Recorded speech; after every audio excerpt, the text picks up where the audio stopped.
One of the greatest visualizers of all times was Nikola Tesla, a contemporary of Edison and Einstein. Tesla was a genius and is credited with inventing alternating current, which is the energy source for almost every country in the world. He built the first electrical motor with alternating current in his mind by visualizing all the components, brushes, apertures, etc. into a finished product. Then, he mentally turned on the motor and let it run uninterrupted inside his head for 3 months. At the end of the 3-month trial period, he went into a deeper, relaxed state. Closing his eyes, he mentally took the motor apart and noted which parts wore out quickest, what had to be replaced or adjusted.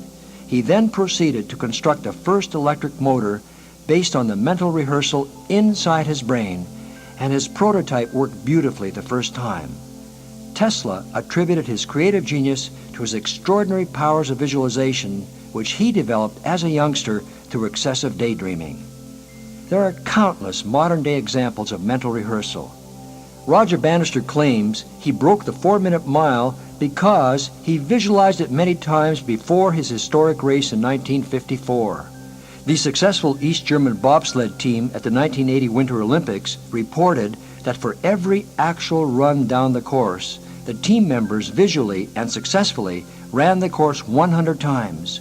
More time was spent mentally rehearsing than actually doing training runs on the course. The most successful executives have the ability for translating their goal into an actual physical vision, utilizing all 5 senses. The more adept visualizers claimed that the greater the detail, the quicker and more likely the attainment of their vision. Stephen DeVore is the former CEO and chairman of Cybervision, a company that creates training videos for improving performance through visual modeling.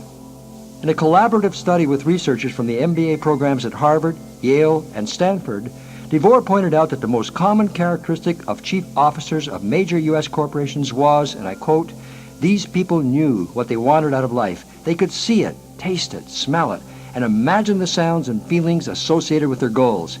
They actually believed they had it and behaved as if they had it before achieving their dream. This sharp sensory vision became one of the most powerful driving forces in their lives."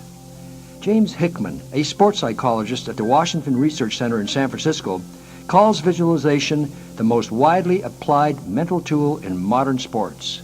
This certainly matches my own experience as sports psychologist for Team Canada and other professional teams such as the Edmonton Oilers and Vancouver Canucks. However, I would go even further and state that the most common trait of all high-performance persons and superachievers is that they have developed the uncommon ability to see or sense what they want in life in 3D well before they achieve it.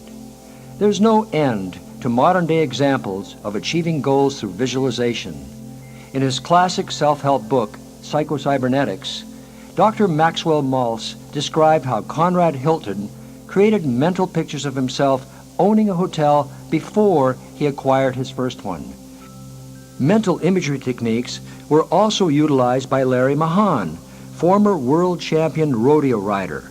His procedure was very simple. He said, "I try to picture a ride in my mind before I get on a bull, then I try to go by the picture." Corporate leaders such as Andrew Carnegie and Ray Kroc, the founder of McDonald's, both described in their biographies how the extensive use of imagery helped them immensely in achieving their goals.